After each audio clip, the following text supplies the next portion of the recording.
ദൈവത്തിൻ്റെ അതിപരിശുദ്ധനാമം വാഴ്ത്തപ്പെടുമാറാകട്ടെ. വീണ്ടും ഒരു പ്രാവശ്യം കൂടി വലിയവനായ ദൈവം എന്നെ എടുത്ത് വിനിയോഗിച്ചവൻ കൃപയ്ക്ക് ഞാൻ നന്ദിയോട് സ്തുതിക്കുകയാണ്, സ്തോത്രം ചെയ്യുകയാണ്. എന്നെ കേട്ടുകൊണ്ടിരിക്കുന്ന ദൈവത്തിൻ്റെ പ്രിയജനമേ, ഇന്ന് നിങ്ങളോടൊത്തായിരിക്കുവാൻ വലിയവനായ ദൈവം അതിശയകരമായി വഴി നടത്തി കൃപയ്ക്ക് നന്ദിയോടെ സ്തുതിക്കുന്നു. കർത്താവിന് നന്ദി പറയുന്നു. കണ്ടുകൊണ്ടിരിക്കുന്ന നിങ്ങൾക്കേവർക്കും ക്രിസ്തുയേശുവിൻ്റെ നാമത്തിലുള്ള സ്നേഹവന്ദനം. ദൈവം നിങ്ങളെ അനുഗ്രഹിക്കുമാറാകട്ടെ. കർത്താവിൻ്റെ നാമോഹത്തിന് വേണ്ടിയും ദൈവത്തിൻ്റെ അനുഗ്രഹം നമുക്ക് ലഭിക്കുന്നതിന് വേണ്ടിയും നമുക്ക് ദൈവത്തോട് പ്രാർത്ഥിക്കാം. ഞങ്ങളെ അളവുകൂടാ സ്നേഹിക്കുന്ന വാഴ്ത്തപ്പെട്ട നല്ല ദൈവം അനുഗ്രഹിക്കുമാറാകണമേ എന്ന് പ്രാർത്ഥിക്കുന്നു. കൃപയും ശാന്തിയും കൊണ്ട് നിറയ്ക്കുമാറാകണമേ എന്ന് പ്രാർത്ഥിക്കുന്നു. അടിയങ്ങൾ പാപികളാണ്, അയോഗ്യങ്ങളാണ്, കുറവുകളാണ്, കുറ്റക്കാരന് ഞങ്ങളെ പാവപ്പെട്ടവങ്ങളെല്ലാം ക്ഷമിക്കുമാറാകണമേ എന്ന് പ്രാർത്ഥിക്കുന്നു. യേശുവെ സഹായിക്കുമാറാകണമേ, അനുഗ്രഹിക്കുമാറാകണമേ. സകലവും വലിയവനായ യേശു ക്രിസ്തുവിൻ്റെ നാമം ചോദിക്കുന്നു. കൃപ തോന്നി പ്രാർത്ഥന കേൾക്കുന്ന അടിയുടെ പരമപിതാവേ, ആമേൻ. നമ്മുടെ ജീവിതത്തിൽ നമ്മൾ പരിശോധിക്കുകയാണ് എങ്കിൽ ചില സമയങ്ങളിൽ നമ്മുടെ ജീവിതത്തിൽ നമുക്ക് പല കുറവുകളും സംഭവിച്ചിട്ടുണ്ടാകാം. ഈവൻ നമ്മുടെ ഓരോ കാര്യത്തിലും ദൈവത്തിൻ്റെ അദൃശ്യമായ കരങ്ങളും ദൈവത്തിൻ്റെ ആ സഹായഹസ്തങ്ങളും നമ്മുടെ മേലുള്ളത് കൊണ്ട് നമ്മൾ പലപ്പോഴും നന്മ അനുഭവിച്ചുകൊണ്ട് പോകുന്നു. സമൃദ്ധിയായി നമ്മളെ അനുഗ്രഹിക്കുന്ന ഒരു ദൈവം, എല്ലാ കുറവുകളിൽ നിന്നും എല്ലാവരെയും ഒരുപോലെ പരിപോഷിപ്പിക്കുന്ന ഒരു ദൈവം. അങ്ങനെ ആയിരുന്നാൽ എല്ലാവർക്കും അതിൻ്റേതായ പരിഗണന കൊടുത്തുകൊണ്ട് എല്ലാവർക്കും അതിൻ്റേതായ നന്മ അനുഭവിക്കണം എന്ന ഒരു മനസ്സോടുകൂടി ദൈവം എല്ലാവരെയും ഒരുപോലെ കാണുന്നു. നിങ്ങൾ വിശക്കുന്ന സമയങ്ങളിൽ നിങ്ങൾക്ക് ആഹാരം തരുന്നതിലും നിങ്ങളുടെ ആവശ്യങ്ങൾ അറിഞ്ഞ് പ്രവർത്തിക്കുന്നതിലും വലിയവനായ ദൈവം പ്രവർത്തിക്കുന്നു എന്ന കാര്യത്തിന് യാതൊരു സംശയവുമില്ല. നമ്മൾ വേദപുസ്തകം പരിശോധിക്കുമ്പോൾ വേദപുസ്തകത്തിൽ 2 രാജാക്കന്മാരുടെ പുസ്തകം 4-ാം അധ്യായം അതിൻ്റെ 42-ാമത്തെ വാക്യം വായിക്കുമ്പോൾ ഒരു മനുഷ്യൻ അവൻ്റെ ആദ്യ ഫലമായിട്ട് 20 യവത്തപ്പവും മലരും കൊണ്ടുവന്നു. ഇത് കൊണ്ടുവന്നപ്പോൾ ഏലി പ്രവാചകൻ പറഞ്ഞു, ഇതിനെന്ത് ചെയ്യുക, എല്ലാവർക്കും വീതിച്ചു കൊടുക്കുക എന്ന് പറഞ്ഞു. അവിടെ വന്നിരിക്കുന്നത് 100-ൽ പരം ആൾക്കാരാണ്. ഇവർക്കെല്ലാവർക്കും വീതിച്ചു കൊടുക്കുകയും വേണം. അത് എങ്ങനെ സാധ്യമാകും? ദൈവം, അതായത് ദൈവപുരുഷൻ്റെ ശിഷ്യൻ പറഞ്ഞത് ശിഷ്യന്മാർ അതിശയിച്ചു. എങ്ങനെ ചെയ്യുമെന്നറിയത്തില്ല. അങ്ങനെ ഇരിക്കുന്ന സാഹചര്യത്തിൽ വീണ്ടും പ്രവാചകൻ പറയുകയാണ്, ഇത് അവർക്ക് വീതിച്ചു കൊടുക്കുവാൻ പറഞ്ഞു.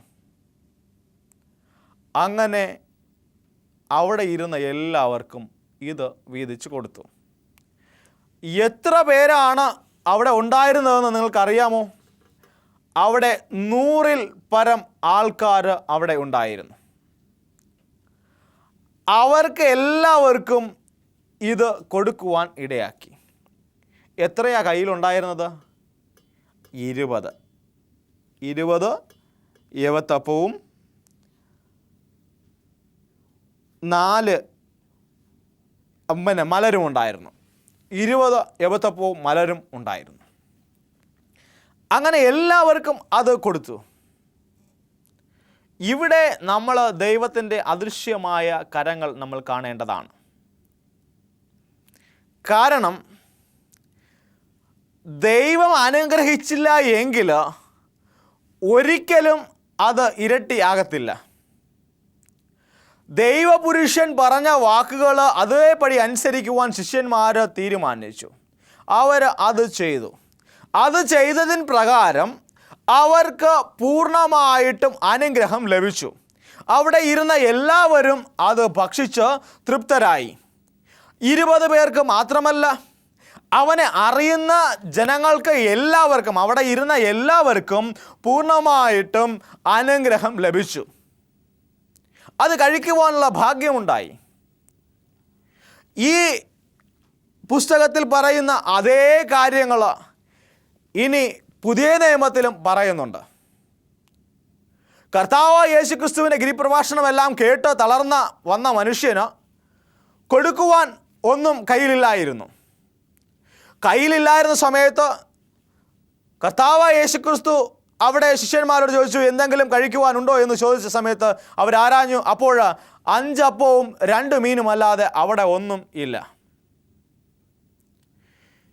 ദൈവം അനുഗ്രഹിച്ച മക്കൾക്ക് എത്ര സമ്പത്ത് അവരെ വീട്ടിലുണ്ടായിരുന്നോ അത്രയും മതി. അത് ദൈവം അനുഗ്രഹിച്ചാൽ അത് സമൃദ്ധിയായി കൊടുക്കുവാൻ കഴിയുമെന്ന് നമുക്ക് മനസ്സിലാക്കാൻ കഴിയുന്നു ഈ ഒരു വാക്യത്തിലൂടെ. അതായത് മത്തായിയുടെ സുവിശേഷം 14-ാം അധ്യായം അതിൻ്റെ 16 മുതൽ താഴോട്ട് വായിക്കുമ്പോൾ അവിടെ ഭക്ഷിപ്പാൻ കൊടുക്കാൻ ഒന്നുമില്ലാതെ ഇരുന്ന സമയത്ത് അവിടെ നമുക്ക് കാണാൻ കഴിയുന്നത് ഒരു ബാലൻ്റെ കയ്യിൽ 5 അപ്പവും 2 മീനും ഉണ്ടായിരുന്നു. ഒരുപക്ഷേ അവിടെ വന്ന പുരുഷാരത്തിൻ്റെ കയ്യിൽ മുഴുവനും ആഹാരം ഉണ്ടായിരുന്നേക്കാം, അല്ലെങ്കിൽ ഏതാനും ചില വ്യക്തികളിലെങ്കിലും അവർ ആഹാരം കൊണ്ടുവന്നേക്കാം. എന്നാൽ ഇവിടെ ഒരു പയ്യൻ്റെ കയ്യിൽ, ഒരു കുഞ്ഞു പൈതലിൻ്റെ കയ്യിലാണ് ഈ 5 അപ്പവും 2 മീനും ഉണ്ടായിരുന്നത്. നമ്മൾ നോക്കുകയാണെങ്കിൽ പലപ്പോഴും ആൾക്കാർ അവരുടെ സ്വന്തം കാര്യം മാത്രം നോക്കുന്ന ഒരവസ്ഥയിലേക്ക് പോകുന്ന ഒരു കാഴ്ച നമുക്ക് കാണുവാൻ കഴിയും. അവിടെ വന്നിരുന്ന പലരുടെയും കയ്യിൽ ആഹാരമുണ്ടായിരുന്നു, പലരും ദൈവത്തെ അറിയുന്നവരായിരുന്നു, എന്നിട്ടും അവർക്ക് കൊടുക്കുവാൻ ഒരു മനസ്സ് ഇല്ലായിരുന്നു.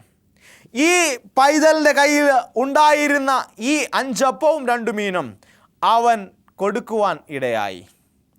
ദൈവത്തിൻ്റെ കയ്യിൽ കൊടുത്ത സമയത്ത് അത് സമൃദ്ധിയായിട്ട് ദൈവം അനുഗ്രഹിച്ച് എല്ലാവരെയും തിന്ന് അവർ തൃപ്തരായി ബാക്കി വരുന്ന ഒരു അവസ്ഥയിലേക്ക് കൊണ്ടെത്തിച്ചിരിക്കുകയാണ്. എല്ലാവർക്കും കൊടുത്തതിന് ശേഷം 12 കുട്ടയിൽ ആ സാധനം എന്താണ് ബാലൻസ് വന്നതായിട്ട് നമുക്ക് കാണാൻ കഴിയുന്നു. 5000 പേരാണ് അവിടെ പരിപോഷിപ്പിക്കപ്പെട്ടത്. 5000 പേര്. ഒരു കാര്യം ഒന്ന് ആലോചിച്ച് നോക്കിയേ. നേരത്തെ 20 യവത്തപ്പം എത്ര പേര് കഴിച്ചെന്നാണ് പറയുന്നത്? 100 പേര് കഴിച്ചു. ഇവിടെ 5 അപ്പവും 2 മീനും കൊണ്ട് 5000 പേരെ പോഷിപ്പിച്ച എൻ്റെ കർത്താവ്. ദൈവത്തിൻ്റെ അദൃശ്യമായ കരം എന്ന് പറഞ്ഞാൽ വളരെ വലുതാണ്. 5 അപ്പവും 2 മീനും കൊണ്ട് ഒരാളെ പോഷിപ്പെടുത്തുവാൻ നമുക്ക് കഴിയുമോ എന്ന് ചോദിച്ചാൽ കഴിയത്തില്ല. ഒരാൾക്കത് അവർക്ക് വിശപ്പ് തീരക്കുന്ന രീതിയിൽ കഴിക്കുവാൻ പറ്റുമോ എന്ന് ചോദിച്ചാൽ നമുക്കറിയാൻ പറ്റത്തില്ല. ഇവിടെ ദൈവത്തിൻ്റെ കരങ്ങളെന്ന് പറഞ്ഞാൽ വലിയ സമൃദ്ധിയായിട്ട് അനുഗ്രഹിക്കുന്ന ഒരു ദൈവം, വളരെ സമൃദ്ധിയായിട്ട് എല്ലാം വഴി നടത്തുന്ന ഒരു ദൈവം. മനുഷ്യൻ്റെ ആവശ്യങ്ങൾ അവൻ തിന്ന് അവൻ അനുഗ്രഹം പ്രാപിക്കണം എന്ന് പറഞ്ഞുകൊണ്ട് ദൈവം എന്ത് ചെയ്തു? അനുഗ്രഹിച്ച് അതിനെ കൊടുത്തു. അപ്പോൾ ഒരു കാര്യം ഞാൻ ആലോചിക്കട്ടെ, അവർ വീട്ടിൽ നിന്ന് കൊണ്ടുവന്ന സാധനം എന്ത് ചെയ്തായിരിക്കും? അവർക്കത് കഴിക്കുവാൻ സാധിച്ചതാണില്ല. കാരണം ഇത് ദൈവം കൊടുക്കുന്നതാണ്. അതെടുത്ത് എന്തേക്കാം? കളഞ്ഞേക്കാം. അങ്ങനെ ദൈവത്തിൻ്റെ വചനത്തെ അനുസരിച്ച് ജീവിച്ച പൈതൽ കാണിച്ചതിന് പ്രകാരം അവൻ കാരണം ആ സമൂഹം മുഴുവനും എന്താണ്? അനുഗ്രഹിക്കപ്പെട്ടതായി തീർന്നു. അനുഗ്രഹിക്കപ്പെട്ടതായി തീർന്ന ആ സമൂഹത്തെ ദൈവം വീണ്ടും അനുഗ്രഹിക്കുകയാണ്. അവർക്ക് വേണ്ടതായ ആത്മീയ ഭക്ഷണങ്ങളെ കൊടുത്ത് അനുഗ്രഹിച്ചു, അവർക്ക് വേണ്ടതായ ഭൗതിക ഭക്ഷണങ്ങളെ കൊടുത്ത് അനുഗ്രഹിച്ചു. ദൈവത്തെ അറിയുന്ന പൈതലിനും ഇതുപോലെയാണ്. ദൈവം ആദ്യം ആത്മീയ ഭക്ഷണങ്ങളെ തന്ന് അനുഗ്രഹിക്കും, പിന്നെ ഭൗമികമായ ഭക്ഷണവും തന്ന് ദൈവം അനുഗ്രഹിക്കും. അപ്പോൾ ദൈവത്തിൻ്റെ വരങ്ങളെന്ന് പറഞ്ഞാൽ ഏറ്റവും അനുയോജ്യമായ രീതിയിൽ ഉപയോഗിക്കുന്ന മനുഷ്യന് അതിൻ്റെ ഉപയോഗം കിട്ടുമെന്നുള്ള കാര്യത്തിൽ യാതൊരു സംശയമില്ല. ദൈവത്തെ അറിഞ്ഞ് ജീവിക്കുക. യവത്തപ്പം കൊണ്ടുവന്നത് ആദ്യ ഫലമായിട്ടാണ് എങ്കിൽ ഈ 5 അപ്പവും 2 മീനും കഴിക്കുവാൻ വേണ്ടിയാണ് കൊണ്ടുവന്നത്. ഒന്ന് ദൈവസന്നിധിയിൽ ഒരു താങ്ക്സ് ഓഫറിംഗ് ആയിട്ട്, ഒരു നന്ദി സൂചകമായിട്ട്. ഒന്ന് ദൈവസന്നിധിയിൽ അവൻ കഴിക്കുവാൻ കൊണ്ടുവന്നത്, സ്വന്തമായിട്ട് കൊണ്ടുവന്നത്. എന്നാൽ ഇവിടെ നമ്മൾ കാണുമ്പോൾ ആ സ്വന്തമായിട്ട് അവൻ്റെ വിശപ്പ് അടക്കുവാൻ കൊണ്ടുവന്ന സാധനം അവൻ എന്ത് ചെയ്യാണ്? മറ്റുള്ളവർക്ക് കൊടുക്കുന്നതായിട്ട് നമുക്ക് കാണുവാൻ കഴിയുന്നു. അവൻ മറ്റുള്ളവർക്ക് കൊടുക്കുകയാണ്. അവൻ്റെ വിശപ്പ് അവൻ സഹിക്കുവാൻ തയ്യാറായിക്കൊണ്ട് അവൻ സഹിക്കും എന്ന ഒരു വിശ്വാസത്തോടുകൂടി അവൻ പറയുകയാണ്, എൻ്റെ കയ്യിൽ 5 അപ്പവും 2 മീനും ഉണ്ട് എന്ന് പറഞ്ഞ് അവൻ കൊടുക്കുന്നൊരവസ്ഥ. സ്വന്തമായിട്ടുള്ള സുരക്ഷിതത്വത്തിൽ കൈവയ്ക്കുവാൻ നമുക്ക് സാധിക്കുമോ? സ്വന്തമായിട്ടുള്ള സുരക്ഷിതത്വം എന്ന് പറഞ്ഞാൽ നമ്മൾ വിശ്വസിക്കുന്ന ദൈവത്തിന് നമ്മളെ തന്നെ സമർപ്പിക്കുക. പലപ്പോഴും തന്നെ പോക്കി ധർമ്മമില്ല എന്നൊരു പഴഞ്ചൊല്ല് ഞാൻ പറഞ്ഞു കേട്ടിട്ടുണ്ട്. നമ്മളെ പോക്കിയുള്ള ധർമ്മമൊന്നും നമ്മളെ പാടില്ല. നമുക്ക് വേണ്ടതെല്ലാം എടുത്തിട്ട് ബാക്കിയുള്ളത് എന്ത് ചെയ്യത്തുള്ളൂ? ധർമ്മം ചെയ്യത്തുള്ളൂ. എന്നാൽ ഈ പയ്യൻ എന്ത് ചെയ്തു എന്ന് പറഞ്ഞാൽ അവനുണ്ടായിരുന്നതിനെ എല്ലാം എന്ത് ചെയ്തു? കൊടുത്തു എന്നാണ് പറയുന്നത്. ഇങ്ങനൊരു മനോഭാവം നമുക്ക് വേണം. ദൈവം നമ്മളെ സ്നേഹിച്ചത് കൊണ്ട് അവൻ തൻ്റെ ഏകജാതനായ പുത്രനെ ഈ ഭൂമിയിലേക്ക് അയച്ചു. ദൈവം ഏദൻ തോട്ടത്തിൽ വെച്ച് മനുഷ്യനെ സ്നേഹിച്ചതുകൊണ്ട് അവൻ പാപം ചെയ്തിട്ടും അവൻ എന്ത് ചെയ്തില്ല? മരിക്കാതെ അവനെ സൂക്ഷിച്ച ദൈവം. ഇവിടെ പാപം ചെയ്ത് ദൈവത്തിൽ നിന്ന് അകന്നുപോയ മനുഷ്യനെ രക്ഷിക്കുവാൻ വേണ്ടി പിതാവായ ദൈവം സ്വന്തം പുത്രനെ ഈ ഭൂമിയിലേക്ക് അയച്ച ഒരവസ്ഥ. എന്നെ കേൾക്കുന്ന ദൈവത്തിൻ്റെ ജനമേ, യോഹന്നാന്റെ സുവിശേഷം 3-ാം അധ്യായം 16-ാം വാക്യം നമ്മൾ വായിക്കുമ്പോൾ നമുക്കവിടെ കാണാൻ കഴിയുന്നത്, തൻ്റെ ഏകജാതനായ പുത്രനിൽ വിശ്വസിക്കുന്ന ഏവനും നശിച്ചു പോകാതെ നിത്യജീവൻ പ്രാപിക്കേണ്ടത് ദൈവം അവന് നൽകുവാൻ തക്കവണ്ണം ലോകത്തെ എത്രമാത്രം സ്നേഹിച്ചു. ലോകത്തെ സ്നേഹിച്ച ദൈവം, നമ്മളെ എല്ലാവരെയും സ്നേഹിച്ച ദൈവം, ആ ദൈവത്തിന് സ്വന്തം കാര്യം മാത്രം നോക്കിയാൽ പോരായിരുന്നോ? എന്തുകൊണ്ട് നമ്മളെ സ്നേഹിക്കണം? നമ്മൾ അവൻ്റെ മക്കൾ ആണ് എന്നുള്ളൊരു വിശ്വാസം. അതുകൊണ്ട് നമ്മൾ അവൻ്റെ മക്കളാണ്, അതുകൊണ്ട് ഈ മക്കളാണ് ഏറ്റവും പ്രാധാന്യമേറിയത് എന്ന് പറഞ്ഞുകൊണ്ട് സ്വന്തം മകനെ ഈ ഭൂമിയിലേക്ക് അയച്ച് നമുക്ക് വേണ്ടി ജീവൻ ബലി കഴിപ്പിച്ച കർത്താവായ യേശു ക്രിസ്തു, ആ ഒരു സ്നേഹത്തെ വലിയവനായ ദൈവത്തിൻ്റെ ആ ഒരു സന്മനസ്സിനെ നമ്മൾ കാണുവാനിടയാകണം. അങ്ങനെ കണ്ട് ദൈവത്തിൻ്റെ സന്നിധിയിൽ നമ്മൾ ചേരുകയാണ് എങ്കിൽ ദൈവം പൂർണ്ണമായിട്ടും നമ്മളെ അനുഗ്രഹിക്കും. ഈ അനുഗ്രഹം എന്ന് പറഞ്ഞാൽ നമ്മൾ സ്വയമേ കൊണ്ടുവരുന്ന കാര്യങ്ങളല്ല. അത് എപ്പോഴും ദൈവസന്നിധിയിൽ നമ്മൾ കേട്ട് വാങ്ങേണ്ട കാര്യമാണ്. ദൈവത്തോട് ചോദിച്ച് വാങ്ങേണ്ട കാര്യമാണ് അനുഗ്രഹം എന്ന് പറഞ്ഞാൽ. ദൈവമേ എന്നെയും നീ അനുഗ്രഹിക്കുമാറാകണമേ എന്ന്. അങ്ങനെ അനുഗ്രഹം പ്രാപിക്കണമെങ്കിൽ നീ സ്വയം മനസ്സേ നിനക്ക് ദൈവത്തിന് നന്ദി അർപ്പിക്കുന്ന ഒരു ഹൃദയം ഉണ്ടായിരിക്കണം. മറ്റുള്ളവനെ സ്നേഹിക്കുന്ന ഒരു അനുഭവം ഉണ്ടാകണം. സ്വന്തം സഹോദരനാണ് അയൽവക്കത്ത് താമസിക്കുന്നത്, അവന് ദ്രോഹം ചെയ്യാതെ അവനെ സ്നേഹിക്കുവാനുള്ളൊരു മനോഭാവം നമുക്ക് വേണം. അങ്ങനെ ഒരു മനോഭാവമുണ്ട് എങ്കിൽ സ്വർഗത്തിലെ ദൈവം പൂർണ്ണമായിട്ടും നിങ്ങളെ അനുഗ്രഹിക്കും. ഇവിടെ നമ്മൾ കാണുന്നതും അതാണ്. ഈ കുഞ്ഞു ബാലൻ എന്താണ്? അവൻ്റെ വിശപ്പിനെ അവൻ കണക്കാക്കുന്നില്ല, അവൻ എല്ലാം എടുത്തെന്താണ് കൊടുക്കുകയാണ്. ഇതാ എൻ്റെ കയ്യിൽ ഇത്രയേ ഉള്ളൂ എന്ന് പറഞ്ഞുകൊണ്ട് അവിടെ ഉണ്ടായിരുന്ന 5000-ഓളം വരുന്ന ജനത്തിന്, അല്ലെങ്കിൽ 5000-ൽ കൂടുതൽ വരുന്ന ജനത്തിന്, അവർക്ക് ആർക്കും ഉണ്ടാകാത്ത ഒരു മനസ്സാണ് ഈ കുഞ്ഞ് ബാലന് ഉണ്ടായത്. ഈ ലോകത്ത് അനേകം പേര് ജീവിക്കുന്നുണ്ട് എങ്കിലും നിങ്ങളെയാണ് ദൈവം വിളിച്ച് വേർതിരിച്ചിരിക്കുന്നത്. അതുകൊണ്ട് അത് അറിഞ്ഞ് ജീവിക്കുക. പ്രാർത്ഥിക്കുമ്പോൾ സ്വർഗസ്ഥനായ ഞങ്ങളുടെ പിതാവേ എന്ന് പ്രാർത്ഥിക്കുമ്പോൾ നമ്മൾ എപ്പോഴും സ്വർഗത്തിലെ ദൈവത്തോട് പ്രാർത്ഥിക്കുക എന്നൊരു മനോഭാവത്തോടു കൂടി പ്രാർത്ഥിക്കുക. സ്വർഗസ്ഥനായ ഞങ്ങളുടെ പിതാവേ എന്ന് പ്രാർത്ഥിക്കുമ്പോൾ മനസ്സിലെ ചിന്ത എന്താ? ഓ, പ്രാർത്ഥന ഇതോടുകൂടി തീരുകയാണല്ലോ എന്നൊരു ചിന്ത. ഇതൊക്കെ മാറ്റുവാനുള്ളൊരു മനോഭാവം നമുക്ക് വേണം. എങ്കിൽ മാത്രമേ നമുക്ക് ദൈവസന്നിധിയിൽ മുന്നേറി വരുവാൻ പറ്റത്തുള്ളൂ. 20 യവത്തപ്പം കൊടുത്ത മനുഷ്യൻ എങ്ങനെയായിരുന്നു? അവൻ നന്ദി സൂചകമായിട്ടാണ് ദൈവസന്നിധിയിൽ കൊടുത്തത്. എന്നാൽ 5 അപ്പവും 2 മീനും കൊടുത്ത മനുഷ്യൻ എങ്ങനെയായിരുന്നു? അവൻ ദൈവസന്നിധിയിൽ സമർപ്പിച്ചുകൊണ്ട് അവനുള്ളതെല്ലാം കൊടുത്തുകൊണ്ട് അവൻ ദൈവത്തെ അറിഞ്ഞു ജീവിച്ചു. എല്ലാം നമ്മൾ നോക്കുമ്പോൾ ദൈവത്തിൻ്റെ അതിശയമായ കാര്യം നമുക്കിതിവിടെ എല്ലാം കാണാൻ കഴിയുന്നു. ആർക്കും സാധിക്കാത്ത കാര്യങ്ങൾ, ആർക്കും ഈ ലോകത്ത് ചെയ്യാൻ പറ്റാത്ത കാര്യങ്ങൾ ദൈവം ഇവിടെ ചെയ്തിരിക്കുകയാണ്. ഇതെല്ലാം ആർക്ക് വേണ്ടി? സ്വന്തം ജനത്തിന് വേണ്ടി ദൈവം ചെയ്തിരിക്കുകയാണ്. ഈ ജനമെന്ന് വിളിക്കുവാൻ ഞാനും നീയും യോഗ്യൻ ആയിട്ടുണ്ടോ? നമ്മൾ യോഗ്യരായിരുന്നു എങ്കിൽ, നമ്മൾ യോഗ്യമായ ഫലം കായ്ച്ചിരുന്നു എങ്കിൽ നമ്മുടെ ജീവിതത്തിലെ കഷ്ടങ്ങളും പ്രയാസങ്ങളൊന്നും വരത്തില്ലായിരുന്നു. അതുകൊണ്ട് ഒരു കാര്യം തീരുമാനിക്കുക. ദൈവത്തെ അറിഞ്ഞുകൊണ്ട് ദൈവത്തിൻ്റെ വചനത്തെ മുറുകെ പിടിച്ചുകൊണ്ട് മുന്നോട്ട് പോകുമ്പോൾ സ്വർഗത്തിലെ ദൈവം നിങ്ങളെ അനുഗ്രഹിക്കും. അവൻ്റെ കൽപ്പനകളെ ഓരോന്നായിട്ട് നമ്മൾ ശ്രദ്ധിക്കുകയാണ് എങ്കിൽ എല്ലാം സ്നേഹമാണ്.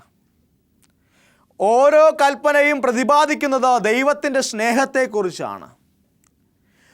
ദൈവത്തിൻ്റെ സ്നേഹമെന്ന് പറഞ്ഞാൽ അത് ഏറ്റവും അവർണ്ണനീയമാണ്. ആദ്യത്തെ 4 കൽപ്പന പറയുന്നത് ദൈവത്തിൻ്റെ സ്നേഹത്തെ, അതായത് നമ്മളും ദൈവവുമായിട്ടുള്ള സ്നേഹത്തെ നിലനിർത്താനുള്ള ഒരു കാര്യത്തെക്കുറിച്ചാണ് പറയുന്നത്. ആദ്യത്തെ 4 കൽപ്പന നാമും ദൈവവുമായിട്ടുള്ളൊരു ബന്ധത്തെ കുറിക്കുന്നു. അത് പറയുന്നത് മുഴുവനും സ്നേഹമാണ്. നമ്മൾ ദൈവത്തെ സ്നേഹിക്കുന്നുണ്ട് എങ്കിൽ യാതൊരു വിഗ്രഹത്തെ നമ്മൾ എന്ത് ചെയ്യാൻ പാടില്ല? ഉണ്ടാക്കാൻ പാടില്ല. ഈ ഭൂമിയിലുള്ള യാതൊന്നിനെയും നമസ്കരിക്കുവാൻ പാടില്ല. ആകാശത്തിന് കീഴെ ഭൂമിയിലും യാതൊന്നിനെയും നമ്മൾ എന്ത് ചെയ്യാൻ പാടില്ല? നമസ്കരിക്കുവാൻ പാടില്ല. അവൻ്റെ നാമം എന്ത് ചെയ്യാൻ പാടില്ല? വൃഥ എടുക്കുവാൻ പാടില്ല. നമ്മൾ അവനെ സ്നേഹിക്കുന്നുണ്ടെങ്കിൽ അവൻ്റെ നാമം എന്ത് ചെയ്യാൻ പാടില്ല? വൃഥ എടുക്കുവാൻ പാടില്ല. ഇനി നാം അവനെ സ്നേഹിക്കുന്നുണ്ട് എങ്കിൽ നമ്മൾ എന്ത് ചെയ്യുക? അവൻ നമുക്ക് തന്നിരിക്കുന്ന ദിവസത്തിൽ എന്ത് ചെയ്യുക? നമ്മൾ ആരാധിക്കുക. അങ്ങനെ 4 കൽപ്പനയും ദൈവത്തിൻ്റെ ആ ഒരു വാക്യത്തിന് അടിസ്ഥാനമാക്കി ഇരിക്കുന്നു. അത് കഴിഞ്ഞിട്ട് ബാക്കി 6 കൽപ്പന എന്ന് പറയുന്നത് മനുഷ്യനും തമ്മിലുള്ള ആ ഒരു ബന്ധത്തെ കുറിക്കുന്നു. അത് മനുഷ്യനോടുള്ള സ്നേഹമാണ്. നിൻ്റെ അപ്പനെയും അമ്മയും നീ ബഹുമാനിക്കുക, കൊല ചെയ്യരുത്, വ്യഭിചാരം ചെയ്യരുത്, കള്ളസാക്ഷ്യം പറയരുത്. ഇതെല്ലാം പറയുന്നത് നമ്മൾ നമ്മുടെ സഹവർത്തിത്വം കാണിക്കുന്ന മനുഷ്യരോട് കാണിക്കേണ്ട കാര്യത്തെക്കുറിച്ചാണ് അവിടെ പ്രതിപാദിക്കുന്നത്. അപ്പോൾ എല്ലാവരിടത്തും സ്നേഹമായിട്ടും സമാധാനമായിട്ടും ഇരിക്കുവാൻ നമ്മൾ എന്ത് ചെയ്യുക? ശ്രമിക്കുക. അങ്ങനെ ശ്രമിച്ചു കഴിഞ്ഞാൽ സകലവും നന്മയ്ക്കായി തന്നെ വരും. എന്നെ കേൾക്കുന്ന എൻ്റെ പ്രിയ ദൈവത്തിൻ്റെ ജനമേ, ആ കുഞ്ഞു പൈതൽ ഉണ്ടായതുപോലെ മനോഭാവം നമുക്കുണ്ട് എങ്കിൽ നിൻ്റെ ജീവിതത്തിൽ നടക്കില്ല എന്ന് വിചാരിച്ചിരിക്കുന്ന കാര്യങ്ങൾ നടത്തുവാൻ എൻ്റെ ദൈവത്തിന് സാധ്യമാകും. അസാധ്യങ്ങളെ സാധ്യമാക്കുന്ന എൻ്റെ ദൈവം സകലത്തെയും സാധ്യമാക്കും. എൻ്റെ ദൈവം എന്ന് പറഞ്ഞാൽ സ്വർഗത്തിലെ ദൈവം, നമ്മുടെ ദൈവം. ആ ദൈവം നിങ്ങളുടെ എല്ലാ പ്രശ്നങ്ങളെയും കണ്ട് നിങ്ങളെ പരിപാലിക്കുവാൻ ഇന്ന് സുസജ്ജനായി നിൽക്കുകയാണ്. ആ ദൈവത്തെ സ്വീകരിക്കുവാൻ നിങ്ങൾ ഇന്ന് തയ്യാറായിട്ടുണ്ടോ? ഉണ്ട് എങ്കിൽ ഇന്ന് തന്നെ നിങ്ങളുടെ ഹൃദയത്തെ ദൈവത്തിൽ സമർപ്പിക്കുക. ഒരിക്കലും ദൈവത്തെ വിട്ട് അകന്നു പോകുവാൻ ഇടയുണ്ടാകരുത്. പ്രാർത്ഥിക്കുക എല്ലാ നിമിഷവും, പ്രാർത്ഥിക്കുക ഓരോ നിമിഷവും. അങ്ങനെ പ്രാർത്ഥിക്കുമ്പോൾ സ്വർഗത്തിലെ ദൈവം നമ്മളെ അനുഗ്രഹിക്കും. ഈ അനുഗ്രഹം ഇന്ന് നിങ്ങൾക്ക് വാങ്ങണമെങ്കിൽ ഈ TV സ്ക്രീനിൽ നിങ്ങൾ എന്നെ നോക്കിക്കൊണ്ടിരിക്കുന്ന സമയത്ത് നിങ്ങൾ ദൈവവുമായിട്ട് ഒരു ബന്ധത്തിലേർപ്പെടുക. ദൈവമേ, അങ്ങ് ഞങ്ങളെ സഹായിക്കുമാറാകണമേ. ഇതുവരെ ഞാൻ തെറ്റായ പാതയിൽ നടന്നു. ഇതുവരെ ഞാൻ ആർക്കും ഒരു ഉപകാരവും ചെയ്തില്ല. ഞാൻ കേട്ട വചനത്തെ ആരെടുത്തും ഒന്നും പറഞ്ഞുമില്ല. എന്നാൽ ഇന്നു മുതൽ ഞാനൊരു തീരുമാനമെടുക്കുകയാണ്. അങ്ങയുടെ വേലയ്ക്ക് വേണ്ടി ഞാൻ പ്രവർത്തിക്കും. ഇങ്ങനെ നിങ്ങൾ ചിന്തിക്കുകയാണ് എങ്കിൽ നിങ്ങളുടെ ജീവിതത്തിൽ നടക്കില്ല എന്ന് പറഞ്ഞ കാര്യങ്ങൾ നടത്തുവാൻ എൻ്റെ ദൈവം സുസജ്ജനായി നിൽക്കുകയാണ്. അതുകൊണ്ട് പ്രാർത്ഥനയോടുകൂടി ദൈവസന്നിധിയിൽ ചെല്ലുക. ദൈവം നിങ്ങളെ അനുഗ്രഹിക്കും. കർത്താവായ യേശുക്രിസ്തുവിൻ്റെ അത്ഭുതങ്ങളെയും അടയാളങ്ങളെയും കുറിച്ച് നമ്മൾ ചിന്തിക്കുകയാണ് എങ്കിൽ വളരെയധികം കാര്യങ്ങൾ നമുക്ക് ചിന്തിക്കാനുണ്ട്. രോഗികൾക്ക് സൗഖ്യം കൊടുത്തിട്ടുണ്ട്. അവൻ കുരുടരെ അവരുടെ കാഴ്ച കൊടുത്ത് സഹായിച്ചിട്ടുണ്ട്. അന്ധന്മാർ അതുപോലെ തന്നെ ബധിരരെ അവൻ കേൾവിക്കാരാക്കിയിട്ടുണ്ട്. അങ്ങനെ പല കാര്യങ്ങളും എൻ്റെ ദൈവം ചെയ്തിട്ടുണ്ട്. ഈ ദൈവത്തെ അറിയുകയും ആരാധിക്കുകയും ചെയ്യുമ്പോഴാണ് നമുക്ക് മനസ്സിൽ സന്തോഷമുണ്ടാകും, നിത്യമായ ഒരു സന്തോഷം. ആ സന്തോഷം അനുഭവിച്ചറിയുവാൻ എൻ്റെ പ്രിയ ശ്രോതാക്കൾക്കും ഇടയാകട്ടെ എന്ന് ഞാൻ പ്രാർത്ഥിക്കുകയും ആശംസിക്കുകയും ചെയ്യുകയാണ്. ലോകസുഖ മോഹങ്ങളെ തേടി നമ്മൾ പോവുകയാണ് എങ്കിൽ ഈ ലോകത്തെ എല്ലാ കാര്യങ്ങളും, ഈ ലോകത്ത് നമ്മൾ നല്ലത് എന്ന് വിചാരിക്കുന്ന കാര്യങ്ങളെല്ലാം എന്താണ്? മിഥ്യയാണ്. നമ്മളെ ദൈവത്തിൽ നിന്ന് അകറ്റുന്ന കാര്യങ്ങൾ എന്തുണ്ടോ അതെല്ലാം സാത്താൻ കൊണ്ടുവരുന്നതാണ്.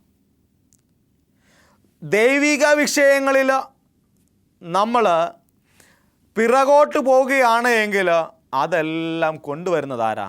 സാത്താൻ കൊണ്ടുവരുന്നതാണ്. അങ്ങനെ ചിന്തിക്കുവാനുള്ളൊരു മനോഭാവം നമ്മൾ ഉണ്ടാക്കിയെടുത്താൽ നമ്മളിൽ ദൈവം വസിക്കുന്നു എന്നൊരു തീരുമാനം, ഒരു ഉത്കണ്ഠ നമ്മൾക്കുണ്ടാകും. അതുകൊണ്ട് ദൈവത്തിൻ്റെ വീണ്ടും വരവിന് വേണ്ടി ഒരുങ്ങി ജീവിക്കുക.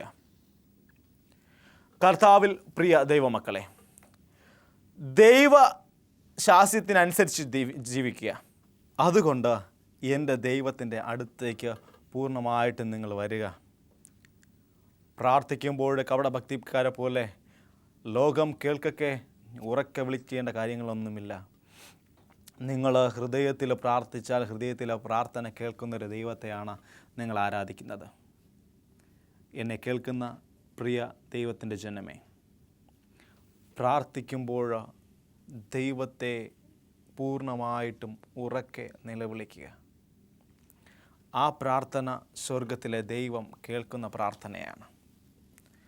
ആ പ്രാർത്ഥന സ്വർഗത്തിൽ ദൈവം ഉത്തരം തരുന്ന പ്രാർത്ഥനയാണ്. ദൈവം നിങ്ങളെ അനുഗ്രഹിക്കാൻ പോവുകയാണ്. ഈ പ്രോഗ്രാം ഇന്ന് നിങ്ങൾ യാദർശികമായിട്ട് കണ്ടതല്ല, ദൈവം നിങ്ങളെ കാണിച്ചതാണ്. ദൈവത്താൽ സകലവും സാധ്യമാകുമെന്ന കാര്യത്തെക്കുറിച്ച് നിങ്ങളെ ഇന്ന് കേൾപ്പിച്ചതാണ്. ഈ കാര്യത്തിന് അനുയോജ്യമായ രീതിയിൽ നമുക്ക് ഒരുമിച്ച് ചേർന്നിരുന്നുകൊണ്ട് പ്രാർത്ഥിക്കാം. ഞങ്ങളെ അളവ് കൂടാതെ സ്നേഹിക്കുന്ന വാഴ്ത്തപ്പെട്ട നല്ല ദൈവമേ അനുഗ്രഹിക്കുമാറാകണമേ എന്ന് പ്രാർത്ഥിക്കുന്നു. യേശുവേ, ഈ പ്രോഗ്രാം കണ്ടുകൊണ്ടിരിക്കുന്ന എൻ്റെ മക്കളെ ഓരോരുത്തരെയും അങ്ങ് അനുഗ്രഹിക്കുമാറാകണമേ എന്ന് പ്രാർത്ഥിക്കുകയാണ്.